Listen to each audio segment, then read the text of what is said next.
Добрый день, уважаемые подписчики, зрители и просто заглянувшие на канал Красный Коннект. Меня зовут Андрей Данилов, я политолог, член коммунистической партии, товарищ автора и лидера этого канала, так сказать, идейного вдохновителя Вячеслава Макарова. Еще раз всем привет, подписывайтесь на наш канал, ставьте лайки, дизлайки, комментируйте, это всех раздражает. Сегодня мне бы хотелось поговорить о таких животрепещущих темах, как собаки, ситуация вокруг Николая Бондаренко, электронного голосования и то, что волнует нас всех и то, чего боятся уже на уровне, наверное, генетической памяти, о которой говорят. Это война, война, война, о которой последний месяц так и обсуждают, скажем так. Ну и хотелось бы еще затронуть, в принципе, события, так сказать, января бегло, в том числе и Казахстан, может быть, коротко. Что касается собачьего вопроса, в первую очередь, я должен сказать одну вещь. Ровно год назад были выборы мэра города Якутска. Ни один из кандидатов не умолчал об этой теме, и все говорили о том, что решат, постараются решить, будут решать проблему с бродячими собаками. Не прошло года с момента ухода Сарданы Авксентьевой, в том числе, как у нас в городе приключилась трагедия, выражаю соболезнования искренне от себя и от лица своих товарищей, от администрации канала Красный Коннект, родственникам Сарданы Слепцовой. Это действительно трагедия. И подобные случаи происходят по всей стране. В том числе недавно было обращение Геннадия Андреевича Зюганова, нашего лидера партии, о ситуации, которая произошла в Забайкальском крае, там где девочку собаки разодрали. Обращение очень довольно гуманное, в коммунистическом гуманном духе, о том, что следует все-таки обращаться с животными. Действительно, мы люди, и поэтому гуманность должна стоять во главе угла. И одними жестокими мерами, конечно, это не решить. Но вот честно скажу, на мой взгляд, должны быть в законе моменты, когда человеческая жизнь ставится все-таки выше жизни животного. И должны быть какие-то нормы для принятия действительно экстренных мер.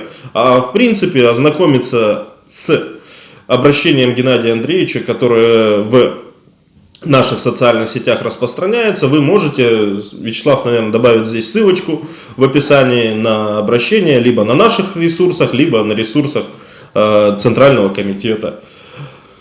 На сегодня закон, принятый господином Бурматовым, широко известным в узких кругах политиков, политтехнологов и вообще людей, заинтересованных в общественной жизни. Он несколько раз выезжал в лес там, с очень интересными, там, пытаясь выставить себя там, тушителем пожара. Был скандал, помнится, давно. Но потом он стал таким вот именно защитником животных. И принят был закон о том, как гуманно надо с ними обращаться, стерилизовать, выпускать обратно. В принципе, да, это может быть действенно. И Геннадий Андреевич обратил на это внимание. Но если это работает нормально, вы ведь понимаете, что механизм создан не просто так. Там есть несколько структур, несколько уровней управления. И если та структура, которая непосредственно занимается этим, делает плохо свою работу, то рушится вся система. В принципе, как говорится, хотел бы пример из истории привести. Как говорится, была такая эпоха сёгуната в Японии. И один из токугав из этого рода сёгунов, который происходит от самого Токугавы Иэясу, назывался так называемым собачьим сёгуном. Почему? Во-первых, он родился в год собаки, а во-вторых, из-за этого он сделал законодательство, подходящее буддистам с точки зрения их религиозных норм, где собак, кошек, прочих домашних животных, как говорится, нельзя жестоко с ними обращаться, грубо говоря. Один из первых законов о том, что с животными нужно обращаться хорошо, который дошел до наших дней. И ситуация настолько вышла из-под контроля к концу его правления, это без малого, по-моему, лет 15, по-моему, плюс-минус был, если вспомнить, то бродячих собак, которые забредали на рисовые поля, которые нападали на людей, нельзя было никак отогнать, кроме как уговорами. Сами понимаете, что из этого произошло. Как только Сёгун покинул наш бренный мир, эти законы отменил его племянник, потому что он прямых наследников не оставил.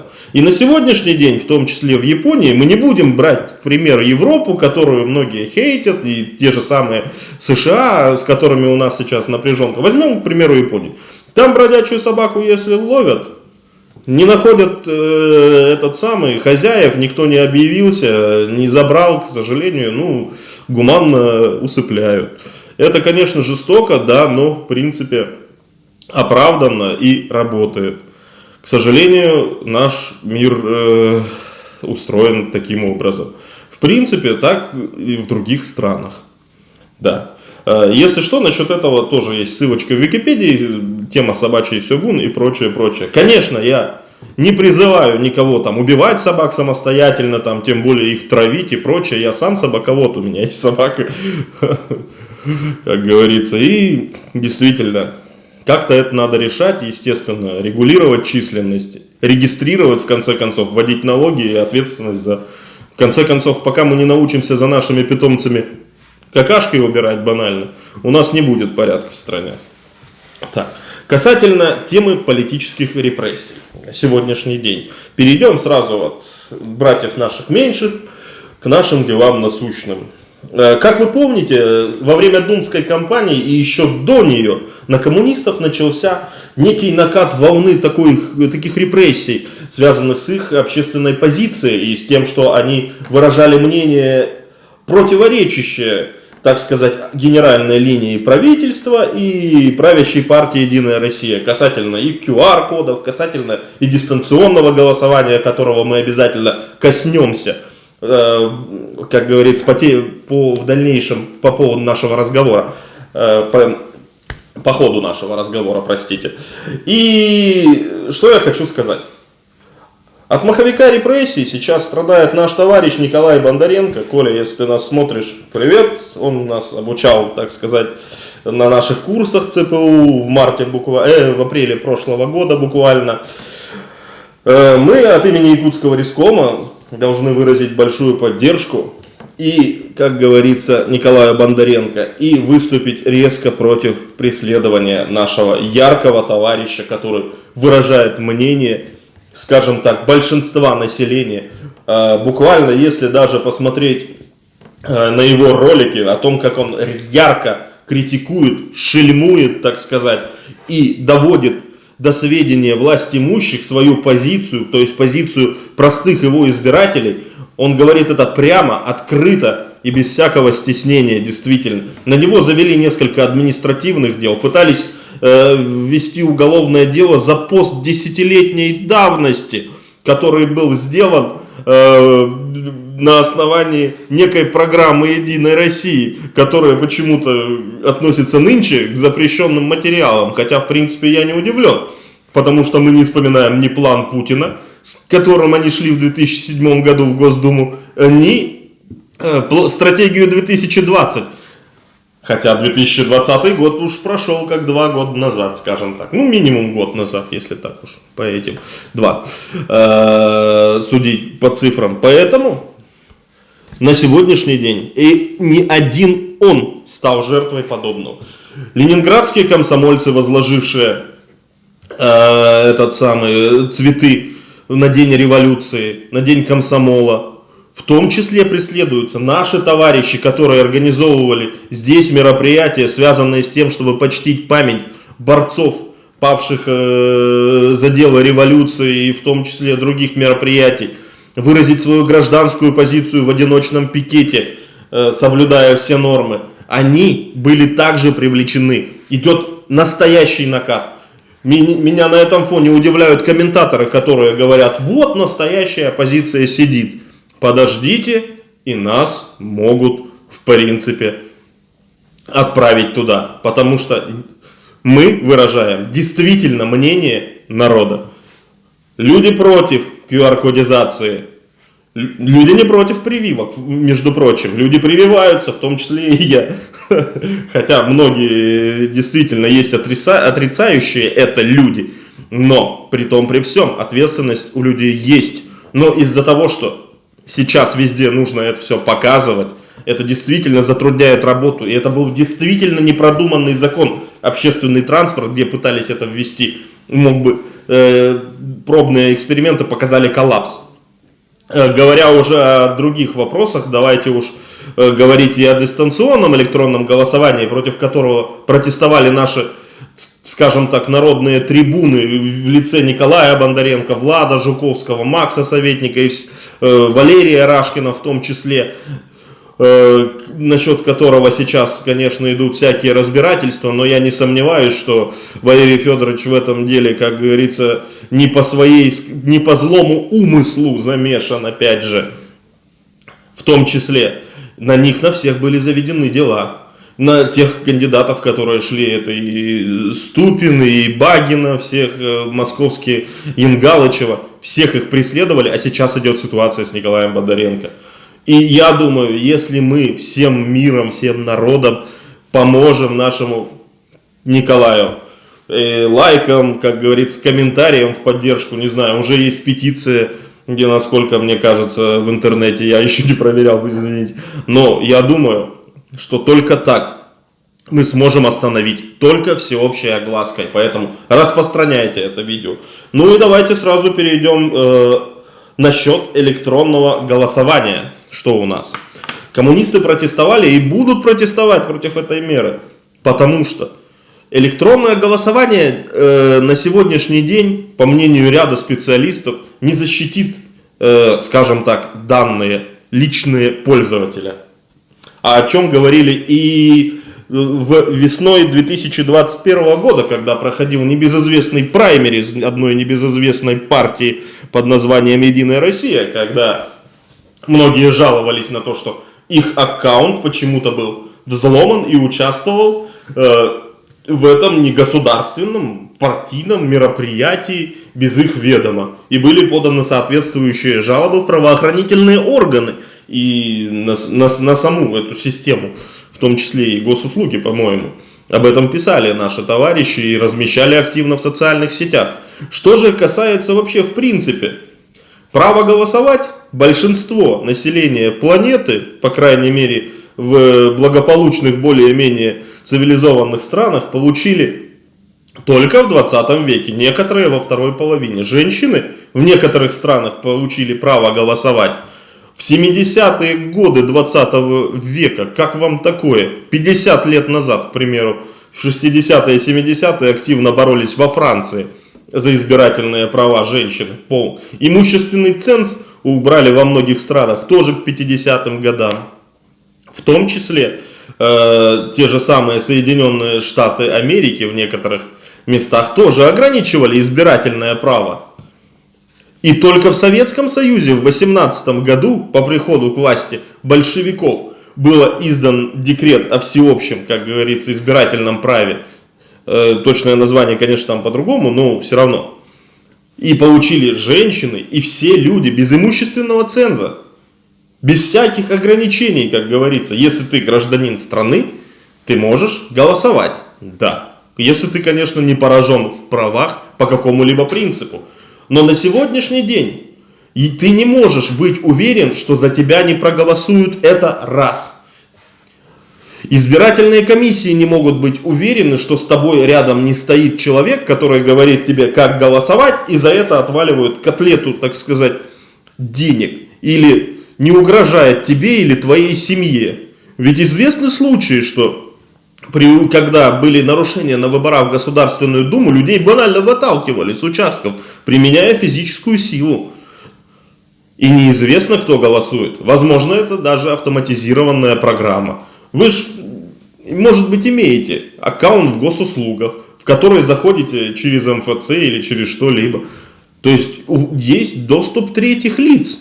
И у самой системы госуслуг, через которую регистрируются. И московское голосование в том числе показало, ну неужели столько людей именно электронно проголосовали за одну политическую силу, политическую партию. Это вызывает большие сомнения.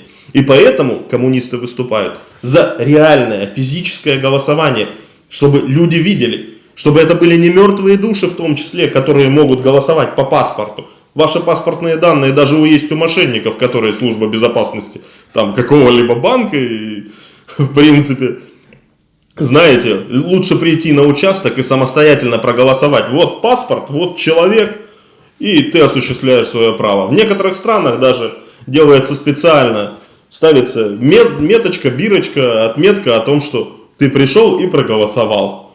За это право боролись и умирали люди. А сегодня за это право осуществляется онлайн, без регистрации и смс. Это категорически нельзя допускать. Ну и перейдем к общемировым, скажем так, зарубежным тенденциям. Январь показал, что протесты могут быть. Что протесты могут быть стихийными. Что никакая стабильность и никакой транзит власти не обеспечит спокойствие в стране на самом деле. И чтобы не говорили пропагандисты. И, как говорится, в Казахстане вроде было бы все спокойно. Но вдруг после новогодних праздников или во время даже новогодних праздников, где-то в начале января, 1-2 числа в Казахстане собралась толпа и выразила свое мнение, так сказать, относительно проводимой политики, относительно повышения цен на газ. Они действительно поначалу собрались мирно, но потом их попытались разогнать, на что действительно получили ответ. Как и силовые структуры, так и правительство, на что они в свою очередь тоже ввели более жесткие меры, как мы видим по видео. И в том числе, да, действительно, там были и погромы и прочее, как мы можем убедиться. Ну, мы там действительно не были, но, по крайней мере, из разных источников. Но я должен сказать, что любое подобное событие, в том числе даже банальный футбольный матч, подстрекает некоторых несознательных элементов, в том числе из числа протестующих, и не только из числа протестующих, заниматься подобными вещами. Но цель была иная. Это снижение цен на газ. Казахстан на сегодняшний день тоже бурлит. Если мы зайдем и посмотрим информацию, до сих пор продолжаются забастовки, стачки и другие формы мирного протеста. Но к некоторым еще, что я должен заметить, власть закрутила гайки там настолько, естественно, что к заключенным, по арестованным, задержанным не допускают банально их родственников. Это очень и очень плохо. Возможно, там происходят пытки, по словам некоторых активистов, по словам, так сказать, некоторых политических движений, которые распространяются в интернете. Неизвестно на самом деле, как будут развиваться события в дальнейшем, но если, как говорится, власть будет продолжать закручивать гайки, то, не знаю, может быть и ОДКБ уже тут не поможет, как говорится. Ну и перейдем к словам нашего гаранта Конституции Владимира Владимировича Путина и вообще о ситуации между Россией и НАТО. Я коротко скажу свою точку зрения. Во-первых, нас пугают специально. Страх – это инструмент управления в том числе. Войны реально, я думаю, мало кто хочет. Но раз уж президент ядерной сверхдержавы заявил о том, что готов применить ядерное оружие в случае каких-либо там действий со стороны наших наиболее вероятных западных партнеров, то это дело, думаю, действительно серьезное. Последние такие заявления делала Северная Корея, к примеру. Они действительно находятся в осаде, и ситуация у них, скажем так, не очень. И они говорили, что применят любое оружие. Но когда это говорит страна-член Совбеза ООН против альянса, где состоят другие страны, члены НАТО, так сказать, то это уже весьма серьезное заявление. И прежде всего это показывает скорее на то, что политика дипломатии уже начинает проваливаться. Что мы уже не можем дипломатически решить наши проблемы, у нас нет экономических рычагов. Война это продолжение экономики, не только дипломатии, чтобы как-то исправить ситуацию. Естественно, никто не хочет войны. Никто. Ни по эту сторону границы, ни по ту сторону границы. Война это ужасно в любом случае. Я думаю, многие, кто нас смотрят, ветераны, прошедшие какие-либо боевые действия, прекрасно это понимают. Это смерть, это никакой романтики. И поэтому на сегодняшний день есть, опять же, я упомяну нашего лидера Геннадия Андреевича Зюганова. Он сделал обращение к братскому народу Украины, что нужно прекратить все эти дрязги. Помнится, и Владимир Владимирович обращался к украинскому народу братскому, но его тон был там довольно-таки тоже, что вот, ну вот вы говорите, что вы отдельный народ, но он все-таки не отдельный народ. Но это тема для целого выпуска. В целом скажу, что обсуждение и исторической темы, кто там, отдельный народ или не отдельный, и исторических всех этих моментов, ну скажу так, войны не хочет никто, она невыгодна, по крайней мере для простых людей точно. Может быть она выгодна действительно только для капиталистов, которые будут отправлять людей на бойню и зарабатывать на этом деньги, на оружии, на патронах, на прочем. Что же касается возможности победы у кого-то, я думаю, победа она будет постольку-поскольку, потому что при угрозе взаимного уничтожения и при угрозе уничтожения мира в целом от количества ядерных зарядов у НАТО и у России, конечно, неравное, но это грозит действительно взаимным уничтожением, учитывая, что есть и системы типа «мертвая рука», которые нанесут удар, даже если не будет тех, кто нажмут на кнопку конкретно. Это страшные вещи на самом деле. И то, что нам пророчат игры, фильмы, конечно, это будет немного отличаться, но я думаю, разрушения будут катастрофическими в случае современной войны с применением стратегических ядерных вооружений. Что ж, на этой не очень позитивной ноте, я думаю, буду закругляться. Оставляйте свое мнение внизу, в комментариях, ставьте лайки и дизлайки, распространяйте это видео и подписывайтесь на Красный Коннект. С вами был Андрей Данилов.